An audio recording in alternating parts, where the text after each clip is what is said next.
Корреспондент Первого канала Антон Верницкий эти дни проводит у нас в гостях. По приглашению Юргана известный тележурналист приехал в Сыктывкар. Он не только делится с нами опытом, но и изучает наши материалы и дает ценные советы. Выпуски новостей дирекция информационных программ просматривала с Антоном Верницким все эти дни в режиме прямого эфира.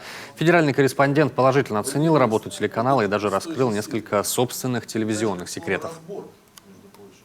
Достаточно живое общение, впечатление очень хорошее и от коллег ваших, и, собственно, от телеканала.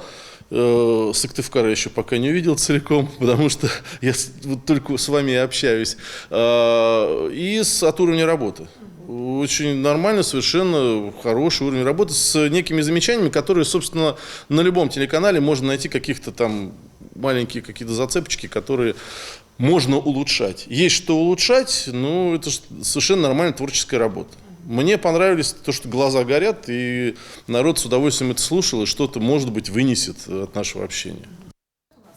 Отметим, что Антон Верницкий почти 30 лет работает на телевидении, а последние 2 десятка лет он журналист президентского пула. Ежедневно освещает основные события страны и мира в новостных выпусках Первого канала, считается одним из самых универсальных корреспондентов страны.